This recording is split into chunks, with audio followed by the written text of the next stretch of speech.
and broad-based progressive movement capable of building an urban commons for the 99%. Love that. You can find more information at portlandpeoplescoalition.org. Candace, we both dressed up. Have you developed election night habits? I used to have election night habits. I used to go to sort of the big thing that would happen at the Hilton or wherever, and I would see lots of people. And if there were a global pandemic, I would receive it and spread it to many other people. We're not doing that this year, but we did dress up a little bit. Did you have habits that you're not being able to do tonight? Well, mostly it's staring at my TV and obsessively eating snacks. So instead, you all got to watch me while I obsessively look at the results and not eat snacks. I am wondering if anybody has a favorite election night snack. Might be wine. If you have, that's Katie. She was standing in the doorway just a moment ago. You can't see her. It looks like a TV studio. It's actually a house. But I guess it's both. But if you have a favorite snack, go ahead and put it in the chat. Go ahead and put it either in the Zoom chat, the YouTube chat, the Facebook chat, or maybe those are only chat options. Candace, do we have any other chat options? Did I get them all? That's it. All right. Later, we will be joined by Senator and candidate for Secretary of State Shamia Fagan. Pretty soon, also Joanne Hardesty and many others. And very soon, we're going to be joined by Representative Janelle Bynum, Travis Nelson, who co-chaired the Oregon delegation of the Democratic National Convention, PSU Professor Steph Ralph. In addition to the presidential election, Candace, what are key things you're watching tonight? Well, there's a lot going on in Oregon. There are many seats that look that they could flip either to Republican or Democrat, especially looks like on the coast. A lot of those seats are contentious, so I'm interested to see what happens and how that shifts the Oregon legislature. What about you?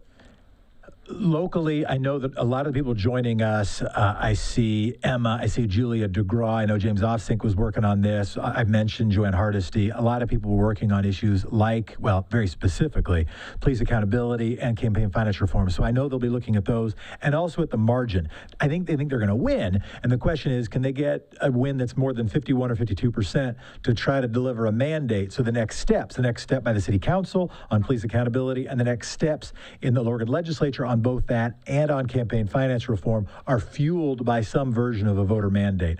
I'll also be looking at legislators, as you said, legislative chambers here in Oregon to see if there is a walkout-proof Senate, probably won't be, but to also see if there is a revenue-enabling supermajority in Oregon, in the House and the Senate. I'll be watching that, and nationwide in legislatures, because that's where so many of the decisions relating to redistricting are going to happen. So I'll be watching those. Oregon ballot boxes aren't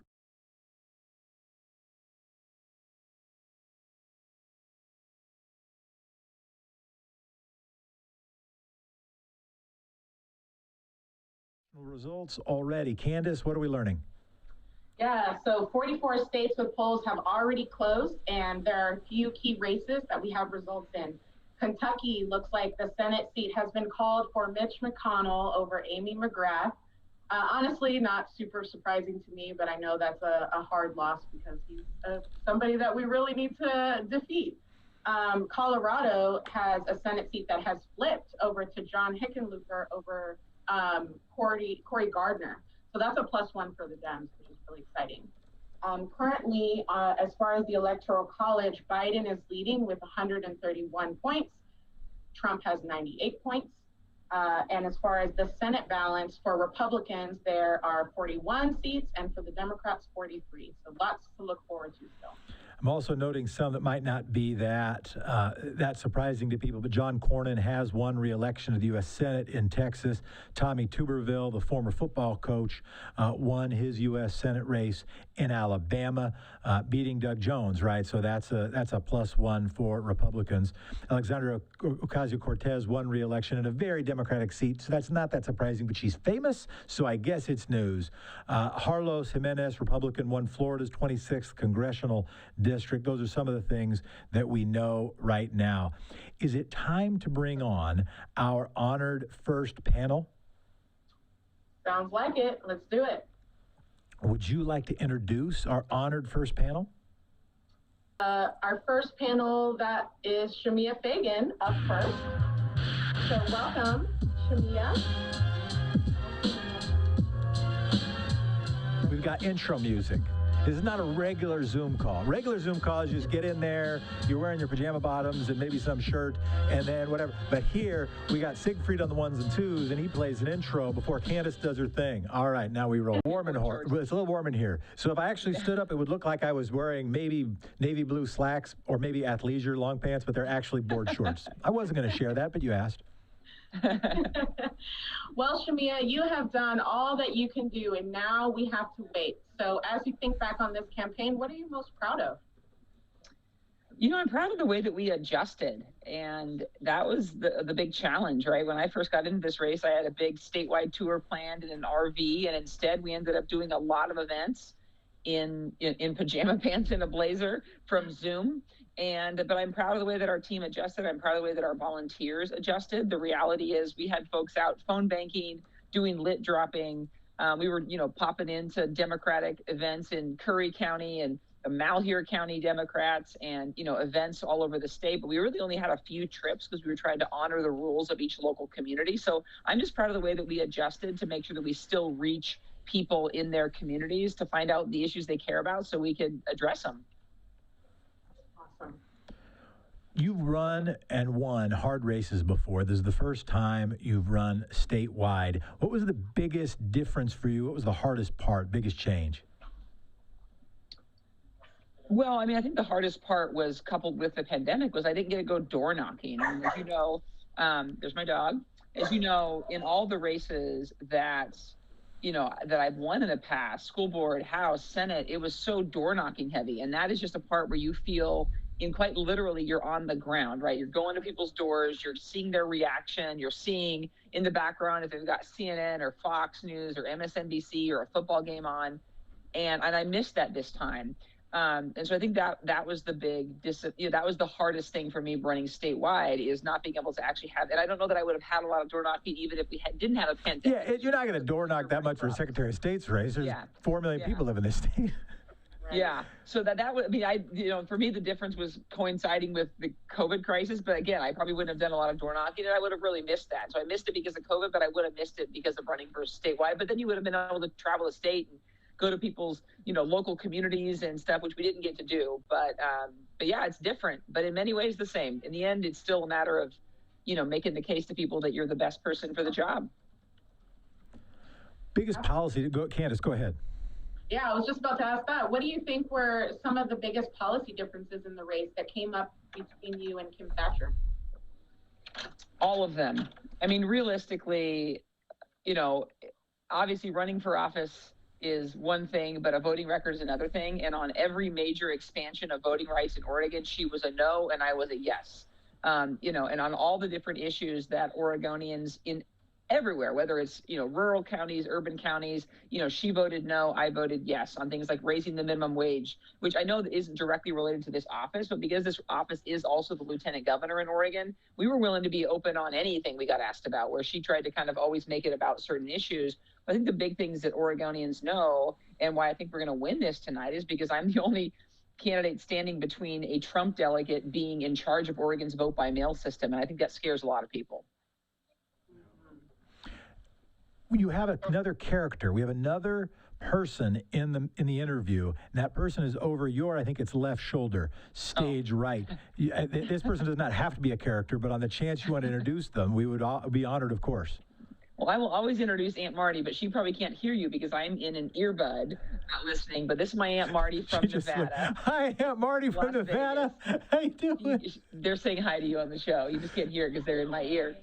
She has come up every single election, starting in 2012, from Las Vegas to help me bring the races home. She came a lot earlier this time. She moved in with me in Labor Day weekend to try and help me also homeschool my preschooler, homeschool my second grader while I try to run for Secretary of State. So it's always good to have Aunt Marty from Nevada here. Wow. Welcome, Aunt Marty. They say welcome. Thank you. She says thanks. She voted absentee. We had to go through a whole process. Made me grateful for Oregon. We had to go on and print out this form and then sign it and fax it back to get her absentee ballot sent from Nevada to Oregon. Made me appreciate that we can do that online here in Oregon. How are you going to be celebrating tonight, or is that jinx something? that probably jinxes something, but I'll tell you how I'm watching the results is at home with my household here, which is why we're enjoying mask-free. Got a dog going crazy. Just had some cacio de pepe that Aunt Marty cooked for dinner, and just watching the results. And got some snacks, some cocktails, some Halloween candy, of course. And we're just gonna watch the results. Hopefully, either until I fall asleep or until we know something, both in my race and of course nationally. We're watching the results pretty closely. Absolutely. So Shamia, running for office takes vision and commitment and courage. What is your advice for those who might be thinking about running for office in the community? There's never going to be a perfect time. I think a lot of folks say, oh, I want to run someday, but I can't run now because XYZ. Every time I have been running for office, I have been going through something simultaneously very challenging, very time consuming in my personal life. But when you get called upon to serve your state, I did it. And so there's never going to be a perfect time, but there can be a right time. I've gone through very, very difficult things, including having a baby, losing my mom, going through a divorce, all while running for office. And so those are things, I think the big thing is for folks just to, if you know that you've got the support and you know that you're the right person for the job, jump in, because your personal life's never going to be in perfect order before you run. That's just not how these things work. So never going to be a perfect time, but there can be the right time. State Senator Shamia Fagan, candidate for Secretary of State, thank you so much for joining on our inaugural coronavirus Zoom for election night 2020, Portland, Oregon. It's great to see you. Good luck to you. It's great to see you, Jeff. Thanks, Candace. Thanks. Coming up in just a moment, marked by that charming and inspiring dog bark, we are going to be joined by our county chair in Multnomah County, Deborah Kafori, in just a second. You are listening and watching.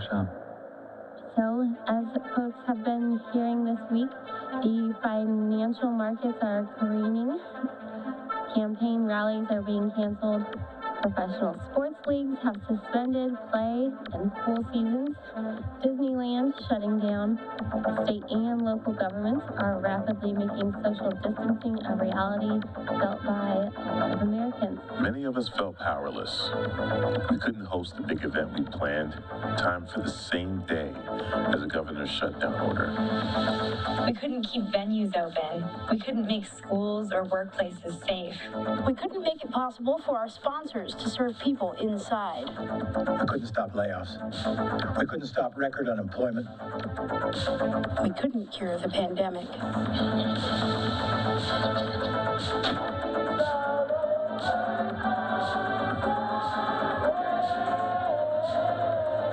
We can't erase centuries of brutal and systemic racial oppression.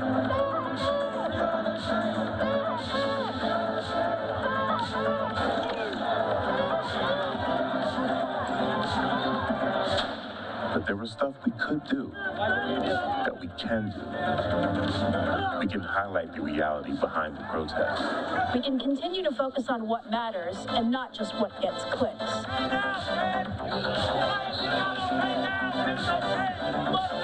We can make space for BIPOC voices. And realize that Black Lives Matter. That's why we stand by ourselves with this big crowd every single day. We can pivot content to highlight Black artists and build up another radio station, The Numbers, that's doing amazing work. Tune in G19 right here on The Numbers. We can offer free radio spots to 100 Black-owned businesses. We can't reverse decades of climate change. We can't put out the fires. Radio was built to bring people together when people are apart. So we could stay on air. 168 hours per week with just Shamia occasional Jones for XRAYfm, recording live from my home studios. We could connect a network of new home studios so our people can connect even when they have to stay away. So we can do this. We can provide information every day. What we're doing has literally never mattered more than it matters right now. A local hotel turned into a shelter because they heard of the need on X-Ray. We can make a daily news podcast like nothing else in Portland, starting the same day as the governor's shutdown order. Candidates can't campaign door to door, but we can air 100 candidate interviews. We think more than any other media organization in the state. We can create digital venues for dozens of artists to perform from their homes. We can raise money for artists who are struggling. We can invite luminaries to contribute playlists and keep the music going. And we can stay on the air. We can keep people connected, especially when we're apart. We can support a hub of purpose-driven media. We can expand our reach and strengthen systems to build X-Ray for another 6 years and beyond. In 2020, it feels like there is so much we can't do, but we can do this because radio is yours.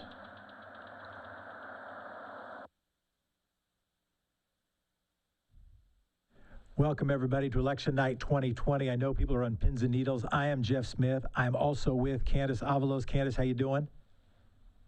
I'm good. I'm excited. How are you? Oh, boy. What I hear, so to set the scene where I am, okay, we're in the studio, but it happens to be in my house. And downstairs is my wife. And occasionally I hear a groan, okay? And it's a very loud and audible groan. And what I want to do is yell, "Hey, what happened?" But I know that would be unprofessional and wouldn't make for a good show. Right now we have County Chair Deborah Kafoury. I've said her name, but Candace, why don't you introduce and welcome her? All right. So next we have County Chair Deborah Kafoury from Multnomah County. She has been serving in this position since 2014 and has held a seat on the Multnomah County Commission since 2008. Thanks for being here, Chair Kafoury. Thank you so much for having me. What a night. Yes, how are you feeling tonight? And what are you excited about? What races and measures are you watching? Well, you might say I'm a political junkie. In the Kafoury house, maybe it was similar in the Smith house, Election Day was right up there with Christmas and Halloween. So I'm on pins and needles. I'm watching every race. I'm watching every measure. It's exciting and scary. I'm totally scared. Do you have any election night traditions? I don't go out unless I have to. And that's true generally. That was true even before coronavirus. You wouldn't leave, or did you go out usually? Probably a tradition before was like go to the election night parties. Not really. Oh. I'm a stay-at-home. Wow. I mean, this is how old I am. I remember 3 TVs set up in our living room back when there were that many TV stations, watching the returns. I like to be home. I like to be close to the action. Candace said it was snacks. That we should ask people if they have any preferred election night snacks. I don't know if you have favorite snacks. Yes, nachos. We just had them. It's our good luck or bad luck, whatever. We eat nachos. That is a good snack, and I'm going to add that to my election night snack list. It's a winner. So Multnomah County voter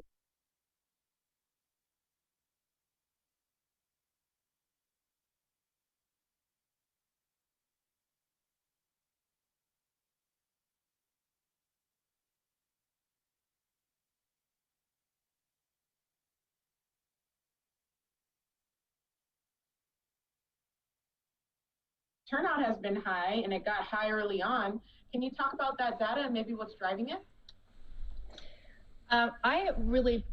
My hat is off to all of the campaigns, nationally on down to the local level, for doing the early, get your vote in early, cast your ballot, make a plan to vote, cast your ballot as soon as you get it. And, we are just so lucky here in Multnomah County. We are the best county in the best state in the country in terms of our It does. I look forward to those texts every time. So in terms of the county, what votes are you particularly looking at? That could mean small C county or big C county, either your work or the place that you live.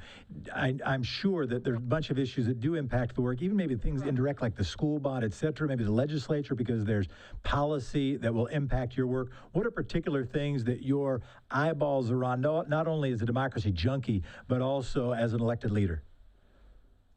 Sure. Well, the Multnomah County Commission referred 2 ballot measures this year. So we're closely tracking the library bond that will expand library services throughout the county, and most critically in East Portland and East Multnomah County, which have, we've done extensive mapping. Those areas have far fewer services around library services than the rest of the county. So the library bond is one. And then of course, preschool for all, which my prediction tonight is it's going to win, and it's going to win big. Last thing I saw on the library bond, I mean, in Portland, Oregon, you figure you put it on a library bond, that passes. Other stuff, transportation thing, maybe it's arguable. School bond, probably going to pass. You know, library bond, you don't even need a campaign. That thing's passing. But the last poll we saw, that was actually the one that has having the hardest time. How do you, I mean, I have my own explanation maybe, but what's yours? You're up close to it. Yeah, in talking with voters, and not just my own close family, but talking with other voters, I'm hearing people saying things like, well, we love our libraries, but they're not even open right now. So why do we need to build new buildings? I'm also hearing people talk about priorities. And we know from the polling, there's a lot of polling right now. So plenty of polls to read, that homelessness is still the #1 issue on people's minds. And I don't know that people draw the connection between libraries and homelessness, although they are, especially the downtown library, a de facto shelter for people experiencing homelessness. But people just feel that, you know, libraries are going to be there. Maybe in 2 years, they'll be fine. I don't think that people are really putting it as high of a priority as they are. The libraries are crucial now, and they're also going to be crucial as we try to recover from this horrible pandemic that we're in right now. What's your reaction to part of that poll which showed that non-Multnomah County or non-Portland residents, voting in the library bond were, you know, only something like 29% committed yes. There were a lot of undecideds, and that included Gresham, where the library was going to get built. So essentially it was Portland voters who were, if it passes, Portland voters who are going to vote in favor of a tax to get Gresham a library. Feel free to push back on that characterization, but how do you sort of see that dynamic? Well, it's not an unexpected one. It's traditional that the voters of Portland, you know, we're known for never refusing a tax. So that's not really unexpected. It's unfortunate, however. I don't know that the voters in Gresham really understand how critical this measure is and will be in the future to their, not only their young people, but libraries are a hub of a community. It really builds community. You know, we're the second highest circulation of any library in the country. It's crazy how much people love their libraries here. Candace, to you, we'll be talking more about preschool later. I know it's a big one, and a lot of the people who are participating here tonight worked actively, both on the county side and the activist side, on that preschool measure. But Candace, I'll turn it back over to you. Well, what are your hopes for Multnomah County in 2021? Well, I'm hoping we survive tonight. I'm hoping we end tonight with, you know, a Democratic president. And I think that will really just, you know, I don't want to say trickle down. That hasn't worked. But I really believe that starting from the top and having someone at the top of our government who is about healing, who is about restoration, who is about equity, and who is about bringing up voices that have traditionally been silenced. That's really where we're headed in 2021. We have a real strong racial justice platform. We have a whole website dedicated to what we're going to be doing over the next year to address the racial disparities that have haunted Oregon since its inception. And I'm hopeful that we're going to tackle some really big issues and that we're going to make it a better place for everyone, especially those who haven't felt so welcome here in our county. Awesome. That was Deborah Kafori, the Multnomah County Chair. Thank you so much for your time tonight. Thank you. Thank you, Commissioner. Up next, we've got Winsbay Campos and Confam, and we're going to take a quick break, but thank you for listening and for watching, everyone, and thank you to democracy. See you soon.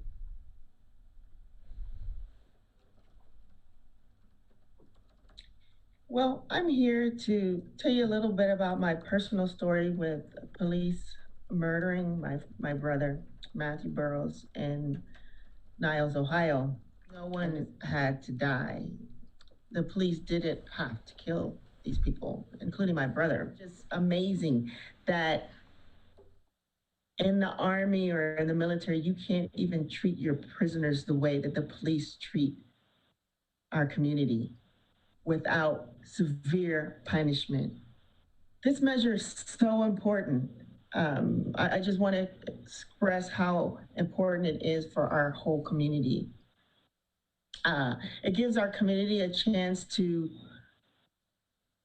what I call make the rules of engagement for our police officers in our neighborhoods and our communities. It gives you that voice. It gives you that power to impose how they engage and when they engage people in our community. A dead person can't defend themselves. And in the system, even with these grand juries, there is no one speaking on the behalf of the victim, the victim being the person who was murdered and the family and the witnesses and however anyone else is affected by this. 30 seconds. But here's the whole thing is, so we had the civilian review board and we went through periods of time and months and they're reviewing this and all the evidence, and then they have the meetings and they do it themselves and they do it with everybody else, and we sit there and listen, and the bottom line is they came up with an 11-point power presentation of suggestions for the police. It had no power. So this, what Joanne Hardesty, what this 26-217, the measure can do is give the people power to do something.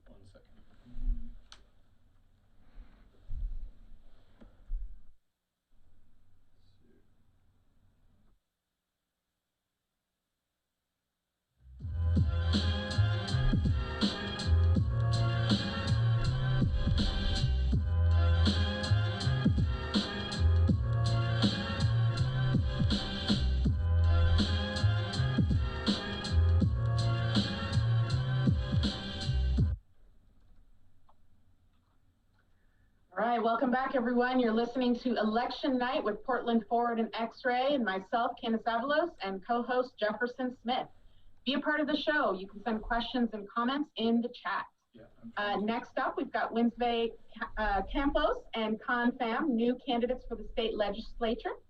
And they are both running for, District 28 for Campos and District 46 for FAM. Both are hoping to increase representation and diverse identities in politics. Thanks for joining us, Wednesday and Con. Thanks for having us. It's Con, right? Con yes, Fam? Con okay. Fam. Just making sure. So how are you two doing tonight? How does it feel to be done campaigning? Yeah, I can go first. You could just tell us who to go first. But I'm one of the lucky ones. My real campaign, was a competitive primary in May. And so I've been lucky to be able to really throw my support and my time and energy to supporting other candidates, both locally and nationally, and also start preparing for being a legislator, because it's a huge job and I want to make sure we can hit the ground running in January. So I am in pins and needles. My stomach is a wreck. I actually just finished phone banking at 6 o'clock trying to call into Texas, and I was before that. So now I feel like we can finally breathe a little bit. And not really until we get the results, but I'm feeling hopeful I'm feeling hopeful about how much people have just poured their hearts into turnout, going to become poll watchers. I'm getting a lot of inspiration from just like the upsurge of outreach and voter contacts, and people are really showing up to make sure the will of the people is honored.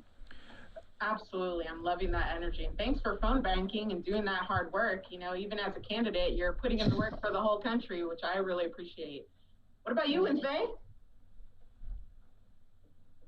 Are you having trouble? Can you unmute yourself?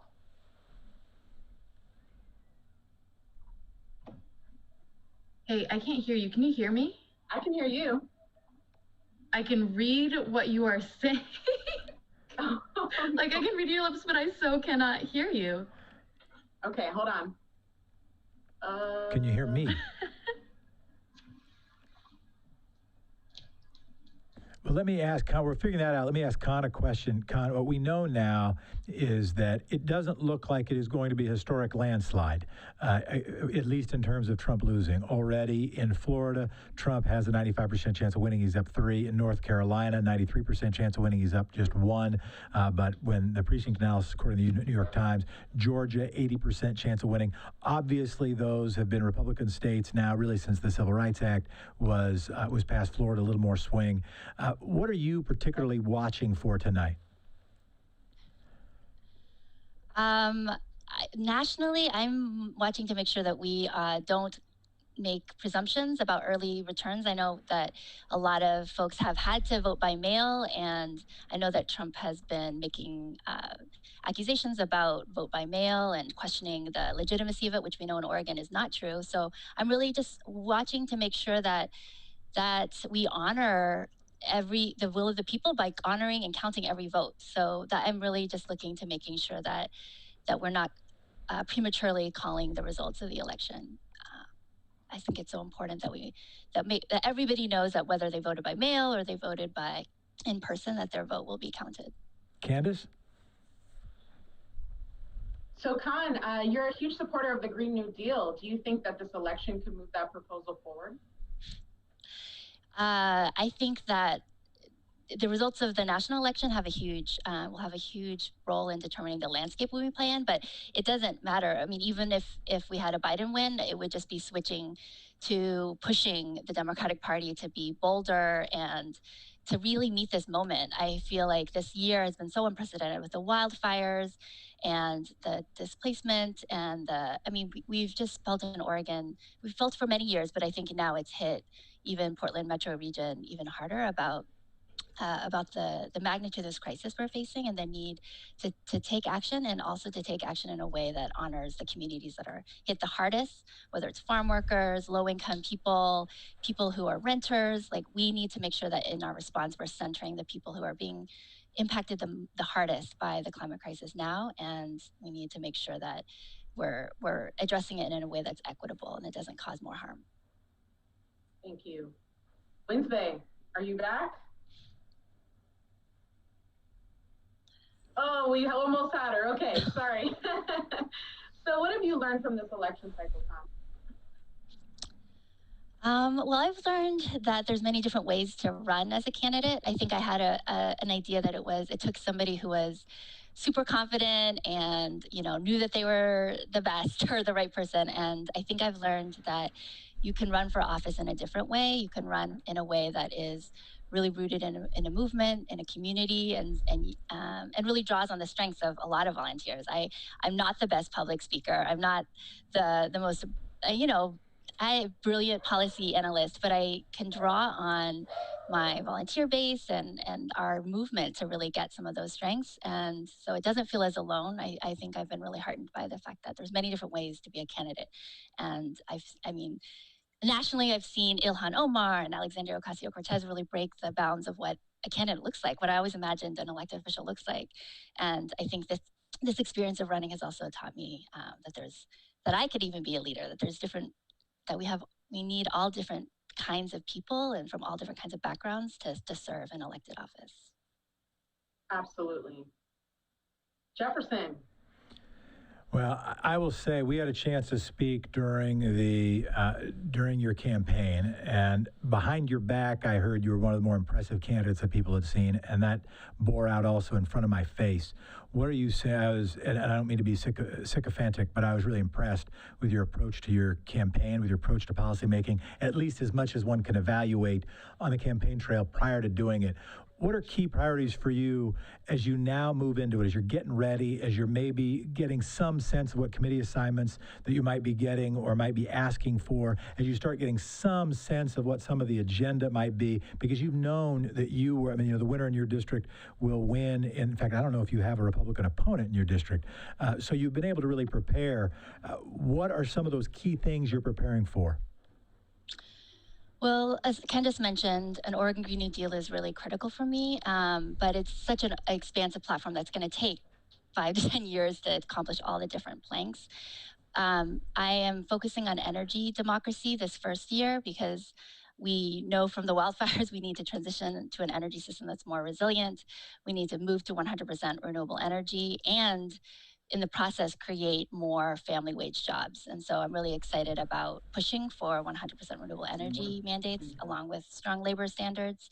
And I'm really focused on revenue reform. I really hope to be assigned to the revenue committee because I feel like so many of the issues I care about, whether it's climate justice or housing or healthcare or education, are really rooted in our inequitable tax system. And so I'm really looking to make sure that we reconfigure our tax system to make sure it's more equitable, that the corporations and the wealthiest individuals who've been able to benefit from tax breaks and loopholes are paying their fair share so that we can pay for our healthcare, especially in this time of COVID. We need strong healthcare systems and strong social safety net programs at a time when people are really struggling with unemployment. So those are two of the top priorities that I'm really concentrating on as I prepare.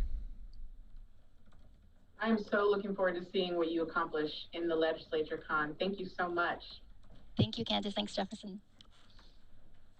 Thank you so much. Wednesday, are you back? Yeah, can you hear me? Yes, we can hear you and you can hear us. I can hear you. Yes, love tech issues, but also have to love, having multiple devices. Switched over to my phone app, so we're good now. There you go. How are you doing tonight? I am doing all right. I've got a lot of nervous energy and excitement, watching a lot of races here in Oregon and, of course, across the country. Definitely. You want to tell me about why this drive for representation is so strong in your race? Absolutely. So when I talk about why I ran for office, I talk a lot about how, I had this moment where I sat at my desk feeling really angry and frustrated about the way in which the families that I serve as a case manager lack resources and solutions to the issues that they're facing day to day. I think there are some things that just you get different perspectives on. You bring in a lens on issues that others may have never known before. One of the things that I've talked about on the campaign trail is that there are a number of folks in our legislature or in government bodies, in elected offices, that you could ask, how much the price of diapers are. And it might not be anything that they've ever really thought about because, perhaps they've not struggled themselves. And so I think when you're coming at issues from either having lived them or working every day with folks like I do that are dealing with these issues firsthand, it gives you that insight of, why these issues are priorities and how it is we can either creatively or holistically address the issues. And so at the end of the day, that's why, representation is critically important to those we have in elected offices. I saw that you were endorsed by Bernie Sanders. That's exciting. You want to tell us a little bit about that? I woke up, was it, I don't know, Thursday morning? I have no idea what day it is anymore. It's Tuesday, but time, it's all over the place. I woke up that morning and had a number of phone notifications that this had gone on. I know that there were folks behind the scenes that were advocates, including folks like Valdez Bravo, who have been leaders in the progressive movement in Oregon. So I'm very proud that I have folks in my corner who have believed in me and who advocated for me for that endorsement. And I am very proud to have been endorsed by the great Senator Bernie Sanders. We very much align in things like Medicare for all, paying folks a living wage, making sure that we're revitalizing the labor movement. These are issues that are what we call kitchen table issues, and they're affecting folks every single day. They are the ways in which we're going to empower working families. Winsby Campos, District 28, your district, your campaign, illustrate the transformation in Oregon politics, illustrate the transformation of generational changes, Thank you so much for being in. Any last thing you want to plug before you go?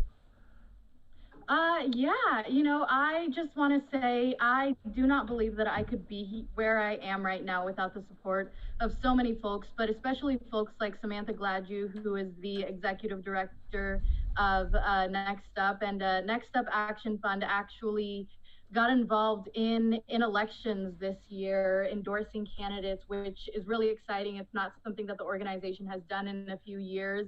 In a while, and I know that they impacted a number of races, including mine.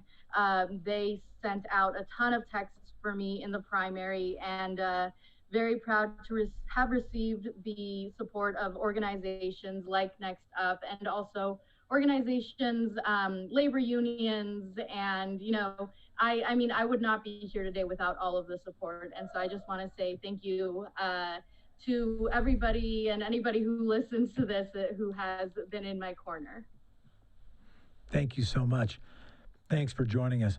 We are going to move on to Chris Smith, who's a candidate for by Winsby. Thank you so much. We're going to move on to Chris Smith. Chris Smith is a candidate for Metro Council. Chris Smith, thanks for being with us. It's my pleasure. How are you guys tonight? Doing well.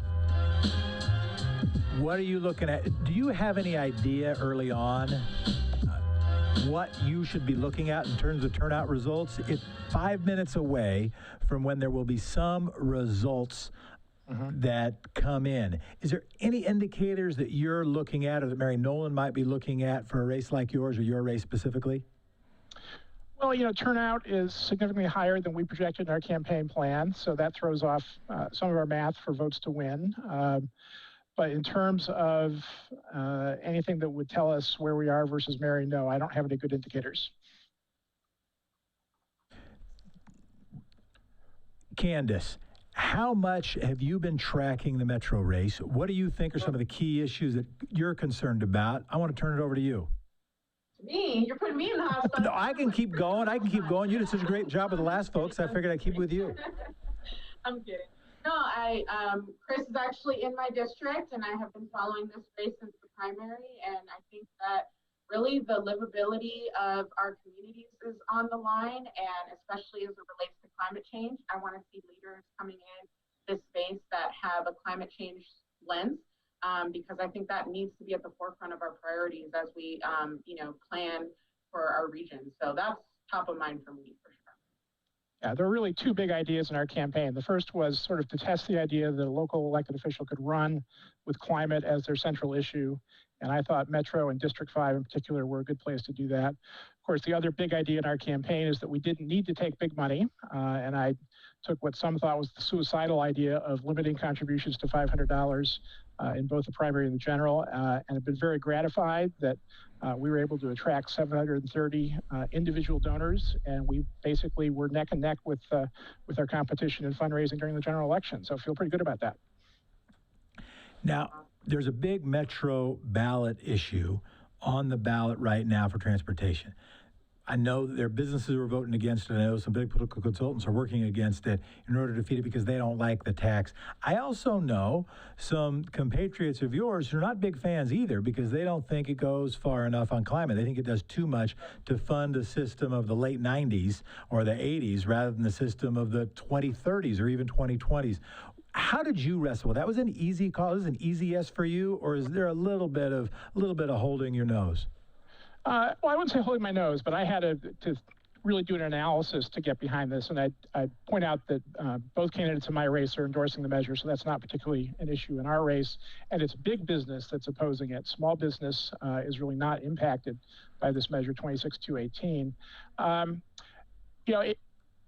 On its own, the set of investments in this package are basically carbon neutral. But what it does is set up the opportunity for additional policies that will really be very pro-climate. So for example, if we get to some kind of regional congestion pricing fee, the investments in this package are going to provide the other choices people can make to get to where they need to go besides driving alone in a car. So it has, transit bypass lanes so the buses can get around auto congestion. It has investments in biking, walking. So people will wind up having choices. And really what tipped the balance for me was incredible progress in both safety and equity. So this package makes investments in parts of our region that have traditionally been neglected, parts of the region that are BIPOC and low income centered. And the safety investments are critical. You know, I've been a Vision Zero supporter for many years, and there are lots of sidewalks in missing places. There are crossing improvements. You know, if you are east of I-205 in Portland, you have twice the likelihood of being killed by traffic violence than folks who live west of I-205. This package starts to address that. It will do tremendous things for a lot of our corridors, like 82nd, TV Highway, that are basically, you know, inhospitable to human life, not wrapped in a tin can. This will make those back into places where people can be. Biggest issue in this race, biggest differentiator between you and Mary Nolan? Probably leadership style, and then you know, how we fundraise. You know, Mary's a prodigious fundraiser from her days in the legislature. She has a different attitude towards taking big money. But Mary has presented herself as a convener who brings people together to solve problems, and I think that's a fair characterization. I'm positioning myself as an advocate, you know, who goes in there to move policy in a progressive direction. You know, I don't think we're going to solve climate change by getting around the table with a bunch of oil companies. You know, we have to shift the Overton window about how things work and what are the acceptable policy outcomes. I have a track record of doing that, and I'm positioning myself as an advocate who builds coalitions. It is 8 o'clock. I want to say on air, you're listening to KXRY Portland, X-Ray FM, KQAC HD3 Portland, 107.1, 91.1 FM, streaming online everywhere at xray.fm. It is 8 o'clock. What that means is that polls just closed. That means that you have to get in your ballot 10 seconds ago. If you if you turn it in 10 seconds from now, they might take it. But 30 seconds, they probably won't. So now is the changeover from just anticipating Oregon results to we are about to get them. So what we're going to do is say thank you to you, Chris Smith, so much. Appreciate you joining us. Good luck to you. And I hope, do you have plans if you win? And if you have plans, do you have plans if you don't? We had our gathering with supporters a little bit earlier this evening, so we're all going to be at our screens clicking refresh. So and if you, during the campaign, I had a chance to hear your priorities for if you win. You've been a longtime activist, engaged in this conversation for a long time. Is that continue to be your plan if by some fluke or reasonable chance you don't win? You know, if I don't win, I'm going to continue the fight, leading No More Freeways. I have another 6 months on the Planning and Sustainability Commission in Portland. I have plenty of things to do. Thank you so much for spending the time with us. Okay. Thank you. Appreciate it. Thanks, Candace. Bye. Good night. Coming up next, we are going to have Jamie McLeod-Skinner, former candidate for Congress. We're going to be taking a look at some of the races around the state. We're going to be right back in just a second.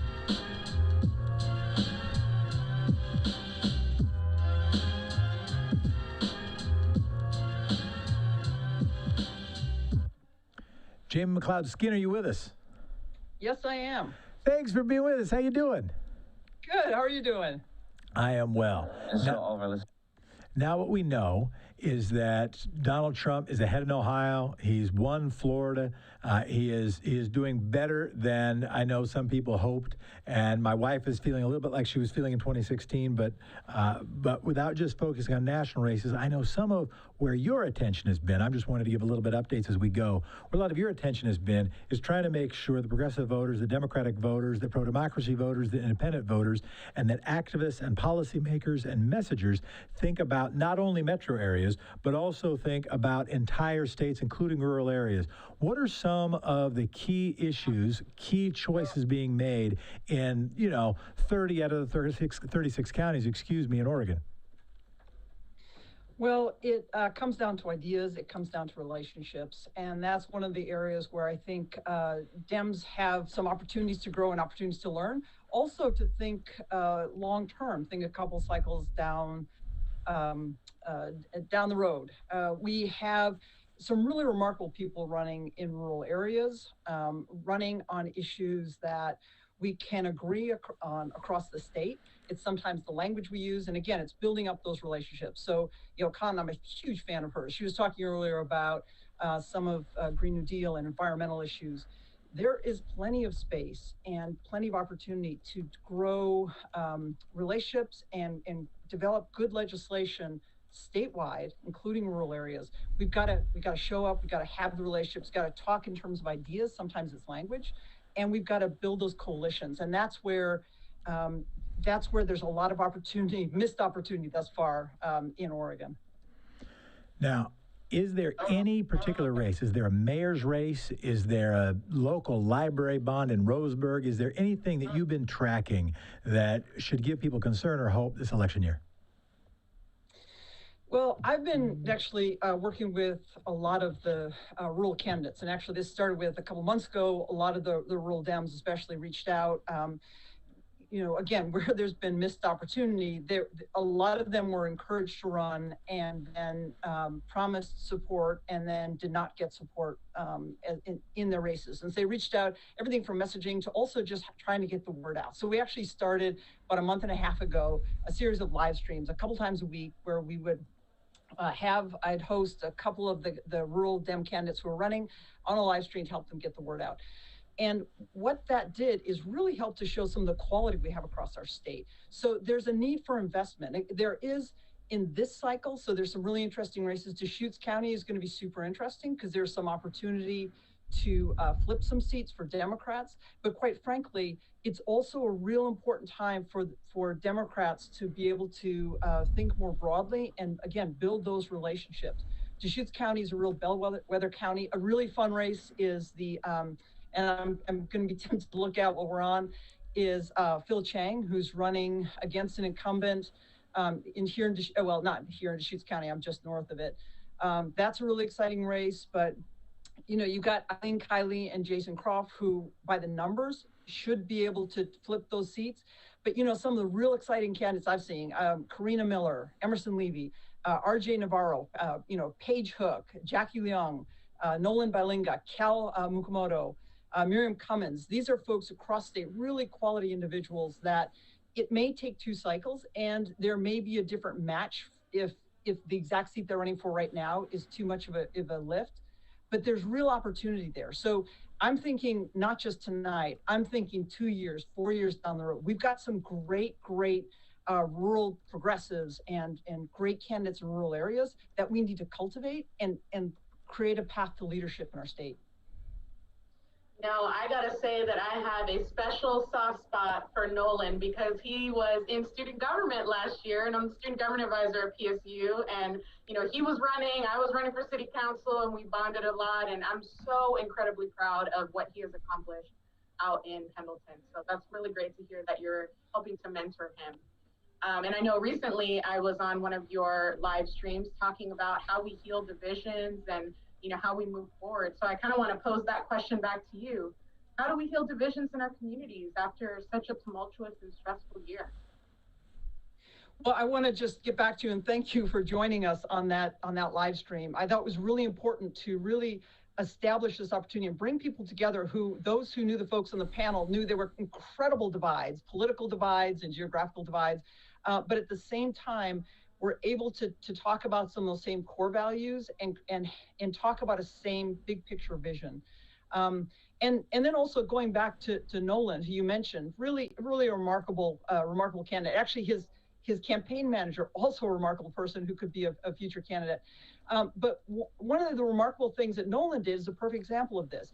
He organized a Black Lives Matter rally in Pendleton and built relationships across the divide, built relationships with the local sheriff and the police department. That's where the work needs to be done. It's not enough to have rallies in Portland that are very progressive and mostly Democrats and not having movements and relationships built in rural areas. Nolan's a perfect example of someone who is stepping up to the call for leadership and building the relationships that are going to make a difference going forward in our state. But having folks really reach out and nurture these future leaders is really critically important. Looks like Nolan's going to be about 30% in his race right now. It's a tough race, but again, we need to be thinking in some of these races, not just tonight. We need to be thinking for the next 5 to 10 years. Let's bring in Andrea Salinas, Representative Andrea Salinas. We can have more than one person at a time. If you're with us, Andrea, Representative, excuse me. And while we're doing that, we have some results. We know that Jeff Merkley has been announced as the winner. We know that in early results, Tobias Reed and Shamia Fagan both up pretty big, up about, depending on what votes are still to count. Shamia Fagan with 78% reporting, 57.36%. Kim Thatcher, 36.44%, so up 20 points. Somewhat similarly, Tobias Reed at 58% and Jeff Goodman at 35%. So we have those early results. We'll be getting some more as well.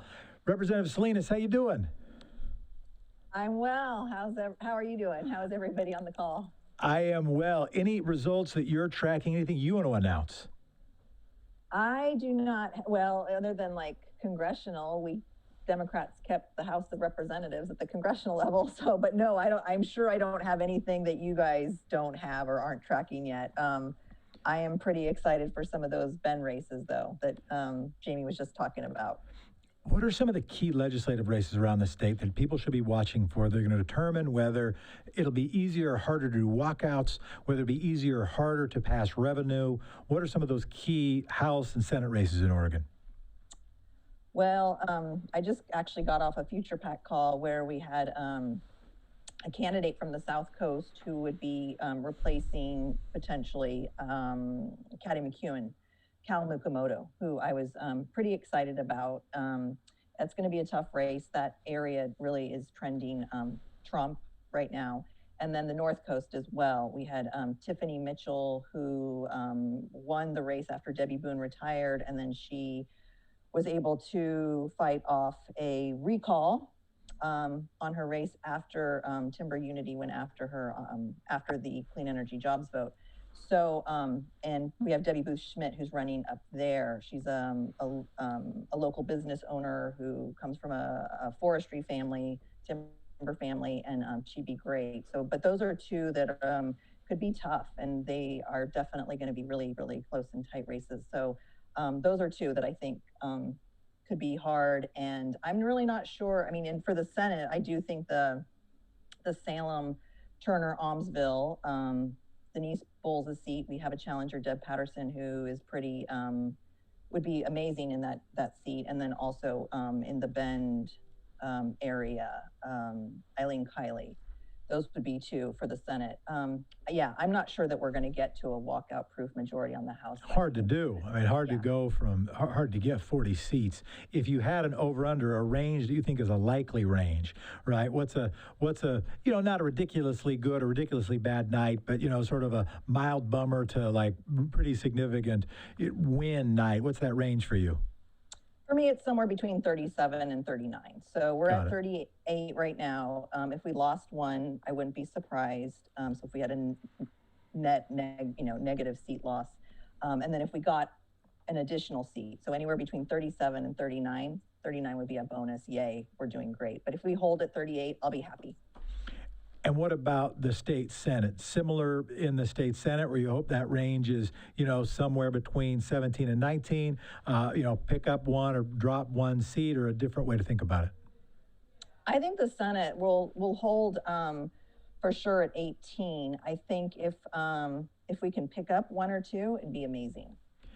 Right now, just want to jump in to say City of Gresham mayor's race, very close right now. I don't know how many votes they expect, but at this moment, Travis Stovall ahead of Eddie Morales by about 600 votes. So it's very, very close with 37,000 votes in. I know that's a race that a lot of people are paying attention to. Want to say that. Candace, anything you want to ask Representative Salinas? And we still have Jamie McLeod Skinner with us, and in a moment, we also have Amia Pawar. I'm hoping I'm getting the names pronounced, but Candace. Yeah, what are your reflections on the campaign finance measure? Oh, I'm excited about that one. I feel like that's going to be one that will actually open up the doors for more people of color to actually run and feel like they have the capacity to run. I was just reading a little bit about the where the ACLU kind of came down, and they're not as opposed to contribution limits for that reason. Even though they didn't come out in support of the Measure 107. But I think we're going to come out strong on Measure 107 tonight. I think people, voters, and the public in general on both sides of the aisle are kind of tired of doing things the same old way and are tired of seeing big money in campaigns. So I'm excited about that one. Earl Blumenauer looks like he's winning in a walk. Suzanne Bonamici looks like she's winning in a walk. Kurt Schrader also winning in a walk. Shamia Fagan at this point, significant in Multnomah County. These are the early Multnomah County results and indicating pretty big statewide results. Candace, who do you want to talk to next? You're up. Well, we've got Mike Schmidt on. Let's bring him on. You there? He's a district attorney of this very county. Hey, Jefferson and Candace. Yeah. Well, Andrea's on. Can I just ask one thing? Because I think there's a point that's being missed in this whole thing. Please. Is the whole focus not developing candidates in rural areas, and especially not developing and investing in BIPOC candidates. That's been a huge issue when you're actually looking at the numbers, and candidates have raised this as a concern, rural candidates. There's been a challenge to the investment not going into the rural areas. I flag it because it's one thing to just ask people to run and then walk away from it. It's another thing to just talk about it. Oregon has gotten away with, Oregon Democrats have gotten away with the big majorities in the urban areas, but I anticipate, like we saw nationwide, that you're gonna see an exodus of Democrats across the state because of rural Democrats not being addressed and not being heard. And so it's something really to flag. I know there's going to be, a lot of successes seen tonight statewide for Democrats, but the clock is ticking. And so it's something to really keep in mind, because that lack of investment will have results, and people will walk away because there's been a failure to support rural candidates. And again, I appreciate the point. Representative, do you want to say, I've got a thought on that, but Representative, if you have a thought on that, go fire away or call on me. Yeah, no, I do actually have a thought about that. So my BIPOC caucus was just talking about this actually this past week. We had a meeting about this. We set up a PAC, and it's for BIPOC candidates. And, I haven't put any money towards it yet because I really wanted to find out kind of what the distribution would look like, because I've seen exactly what you're talking about, Jamie, especially with our BIPOC candidates. We ask them to run, and I get it, right? We want to make strategic investments in races that we know or we think we have a shot of winning. We don't want to waste our money, but at the same time, you're absolutely right. We're not actually bringing people of color, Indigenous people in to really train them and teach them and support them and invest in them for a successful race in some of these rural areas. And that's what I would like to do. And so I think that's kind of where my BIPOC caucus is heading with this PAC, is trying to figure out where future PAC and maybe Senate Democratic Leadership Fund falls short, and where we can support and invest in some of these rural BIPOC candidates. Because I agree with you. I think there are some really promising folks out there. And unless we really start to figure out how to make that bench stronger, we're not going to see the successes. So, it's one of those catch-22 things, but I think we have to start it. One thing that makes me hopeful, though, is that we have Democrats running in every race. I think that's right? Okay. Making sure I'm not giving out misinformation on the show, but I did read that. So that's really a good sign that we are, at least being competitive or wanting to be competitive in those races. And then that next step is for sure the investment in those candidates. Jefferson, if I can jump in. Please. Senator Lou Frederick. How you doing? Good to see you. And by the way, we haven't had nearly enough people. Apparently, we're playing some music.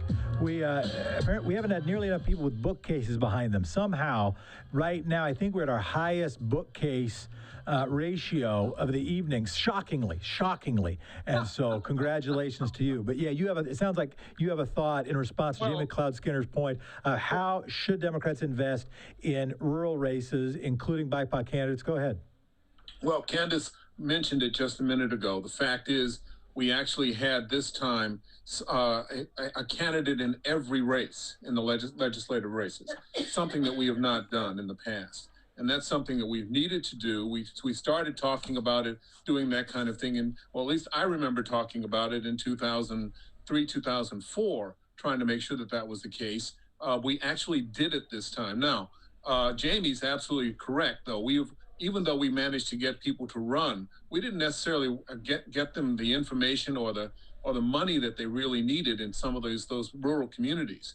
I got a chance to travel down south to Ashland and to Medford. Missed you by about a day, I think, Jamie. By the way, you came through. Everyone said you were there, and then I missed you. But I got a chance to see the fires and talk with folks down there about what was going on. At the same time, I talked with some of the candidates down there in Jackson County and Josephine County as well about what they were encountering and how they were running.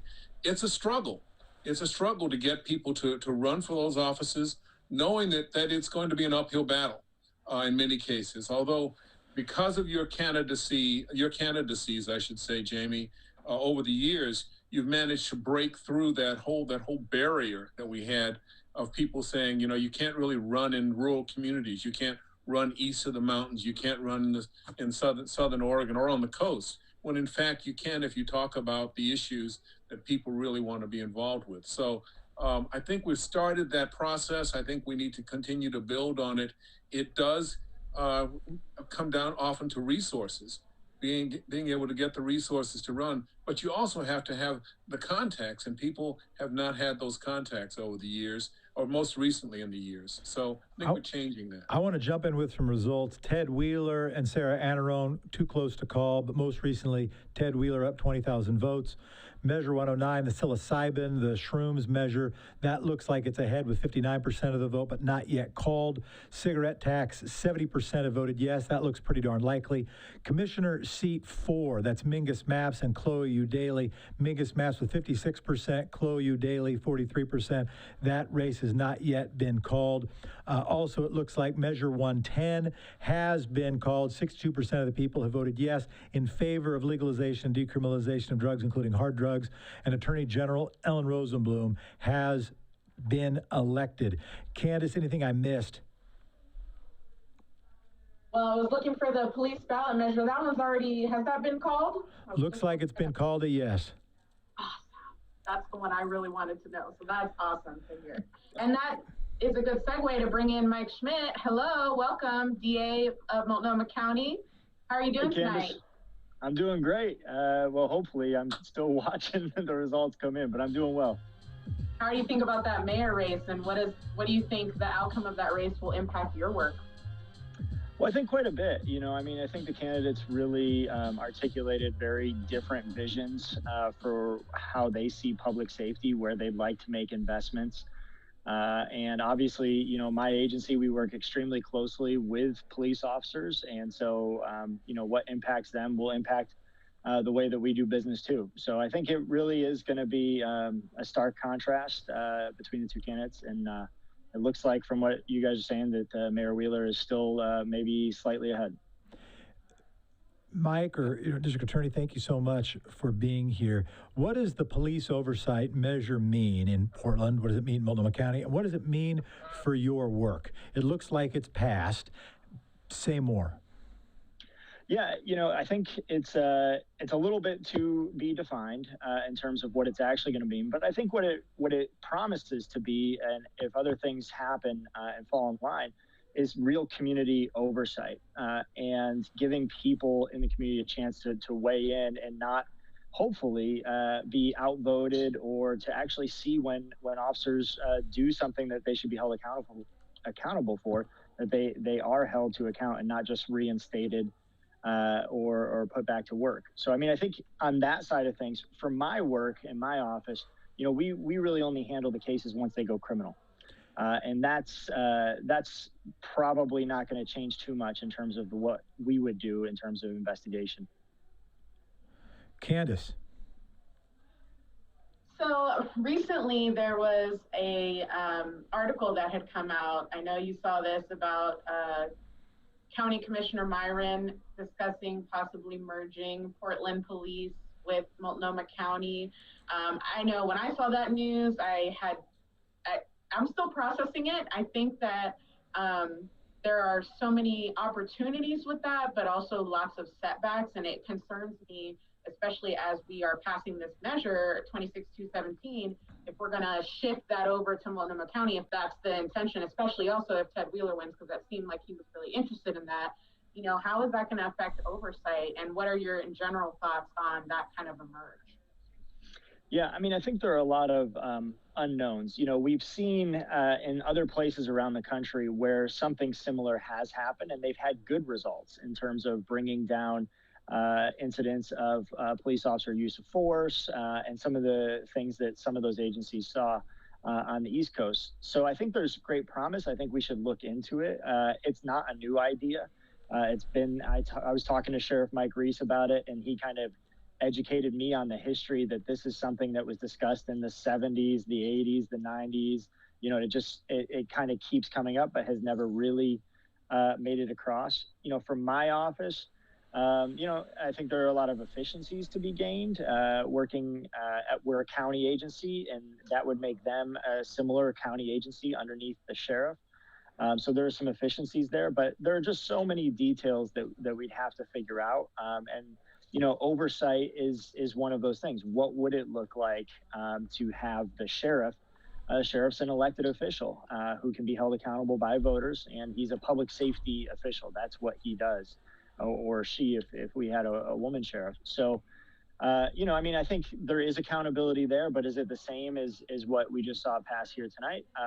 It'd have to look different. And, so I think it's too early to say exactly all the ways it could play out, but it certainly, in my view, should be discussed. You got two state legislators on the line right now.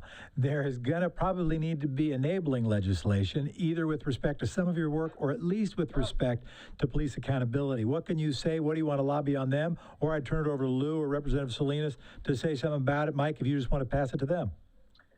You know what? I would be remiss if I didn't pass this to Senator Frederick, who's been working on this issue for a long time. So I'm going to send it over to him and then back him up where I can. Well, thank you, Mike, and hello to you. Listen, I think that we're going to see some enabling legislation statewide dealing with especially the issues of citizen review of what goes on in terms of public safety. Those are a number of the issues, a number of the bills that have been presented by the BIPOC caucus, by myself. I think we have 32 bills that deal with that particular issue, those issues that are part of what we've already presented as legislative concepts, and people are going over those right now. So yes, there's a lot of enabling legislation that's going to be needed to really address a new philosophy, a new approach to public safety. And that's what I see Mike involved with. That's what I see a lot of folks involved with as well. So don't be surprised to see that kind of thing take place, because that's what we're about at this point. We've got some results. Democrat Shamia Fagan has won the Secretary of State's race. That has been called. Portland Mayor Ted Wheeler is leading 53.7 to 46.2, running against Sarah Anarone. The regional payroll tax looks like that is going down. It appears to be headed to defeat. Measure 26-218 looks like that's not going to win. Attorney General Ellen Rosenblum and Tobias Reed looking like they're winning, and Peter DeFazio is going to win. Looks like Peter DeFazio has been called as the winner in his congressional district. Of course, Alex Skarlatos raised millions of dollars from a bunch of Trump supporters around the country. Alex Skarlatos, who had been one of 3 people who had stopped a French terrorist and had gained some national attention, particularly in Fox News circles, had raised a bunch of resources. Cliff Bentz has won that race. And yes, as we said, Portland voters have approved the plan for a new police oversight board. Candace, where do you want to take the conversation? You want to stick with these witnesses? Keep it going. Yeah, I mean, I guess I'm curious. We're in the middle of this election. There's a lot on the line, and there are a lot of frustrated people. And I saw that Governor Brown announced a state of emergency in preparation for what will come in the days ahead. So I'm just curious from your perspectives, especially as it relates to protests. I am the crowd control and use of force chair of the CRC, and I recently went to a NACOL, what does NACOL stand for? National Association for Civilian Oversight and Law Enforcement. I think that's it. Mike, you're nodding your head. But they had this really great session just talking about protest management and lessons learned from Seattle and DC. And something that I saw in DC was because, you know, DC has lots of protests, they have a lot of experience, they do something called assembly observers, basically to have another, you know, body that's not the lawyers go, because they kind of play that role, but this is separate from that, to just have more eyes on the situation and hold the police accountable. So I'm curious for either of you to share what your vision from your respective roles would be on how we address issues of protest. You know, I'll jump in there on that. I think, you know, hopefully we're learning a lot this summer about what has worked, what doesn't work in terms of keeping people safe, and then, you know, being able to exercise our rights, but at the same time, you know, protecting other people's rights to be their property and things safe. Governor Gavin Newsom in California actually put together a commission to look at this. They put out a really great report that I just read the other day. And what they are recommending is actually some of the very same things that I think I've taken away from this, which is what we need to do is we need to establish good, from law enforcement to community, good connection, communication. And when there are a few individuals who want to break things, then those are the people who we go in and target. Targeting mass groups, mass arrests, mass interventions, munitions, it only exacerbates and heightens tensions and escalates. I think that there's a lot of thought that's been put into it around the country this summer about how do we de-escalate. And, you know, that's actually one of the things that I tried to strike with my policy as the district attorney was how do I help de-escalate the situation? And we're seeing that that's where the evidence is going. I hope the legislature looks at some of the things that we've seen in our community. I think they will. Some of the laws like riot, which only requires 5 or more people to be tumultuous. You know, that's a little bit broad to be charged with a felony for just being tangentially near 5 or more tumultuous people. Interference with a peace officer, great pieces written in the Oregonian about how overbroad that charge is. So, you know, I hope we have some of those conversations in the legislature too about some of the law things, but locally, I would hope that after this entire summer, we get together and set a table and let's communicate and let's learn and let's actually talk about how we can do this better in the future. Let's bring in Joanne Hardesty. While Joanne Hardesty is getting ready, Commissioner Hardesty is getting ready, let's shout out a few results. Candace, feel free to interrupt me at your pleasure. But Adrian Brown has been announced as the victor over Rima Gondor for Multnomah County Circuit Court. Rachel Prusak has been called as the winner in House District 37. As I think I may have said, the cigarette tax has won. Also, the campaign finance reform measure, Measure 107, that a bunch of people in Portland Forward worked for years on setting the table for and worked very hard in this election. I know that Julia and James Offsink and Jason Kavori and others have worked on that who are on the call with us today. Senator Jeff Merkley also called to be the winner. The Metro race right now is, Metro transportation race, still too close to call, but 54% have voted no, 46 have voted yes. It looks like it's going down, but it hasn't quite been called. The water fund, 48% voting yes, 52% voting no right now. That water fund in Portland looks like that might go down. School bond, 75-25, it's going to win. Library bond. Looks like the library bond, which early on was down in the late voting, is coming up. 60%, by I don't mean early voting earlier, I just mean polling, 60% voting in favor right now of the library bond. Mingus Maps 56-43 over Chloe. Those are some of the updates. Candace, anything else on the updates you want to bring in? Commissioner Joanne Hardesty. I think one thing, did we miss the Preschool for All? Oh, please. Winning too. It's, hold on, I just had it up and I closed it. 64% yes, 35% no, which is super exciting. I know that is going to help so many working families, and so really excited to see that news. Hi, Commissioner Hardesty. I'm sure you're excited about 26-217 passing. How you feeling? I am feeling absolutely thrilled that Portlanders stepped up in a huge way. We asked them to step up in a huge way to support 26-217, and so far with 82% of the vote going in. 82. Yeah, right now we've got the record so far.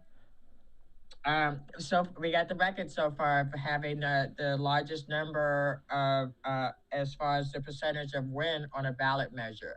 Is that really? There's never been a Portland measure that's won by more than that? There is not this election. Okay. I would have to go back and ask Multnomah County elections because, you know, I wouldn't want to say anything that wasn't totally 100%.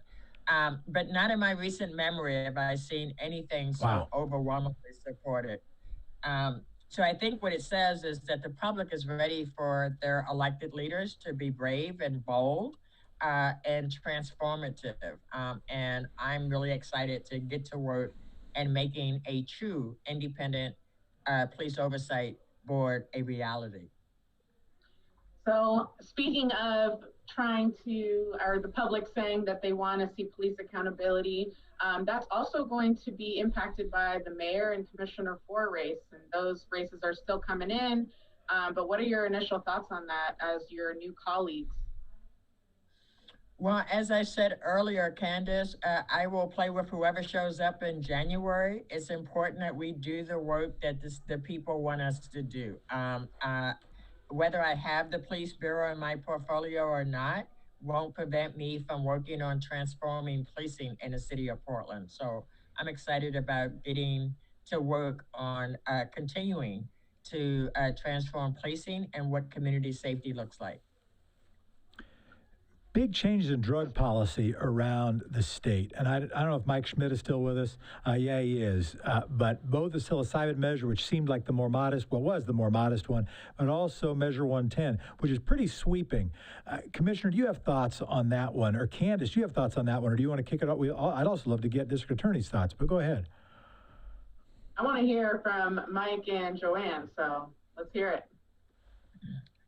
Let me just say that the timing of the ballot measure passing is perfect as we at the city are determining what's the appropriate amount of funds to reduce Portland Police Bureau's budget by.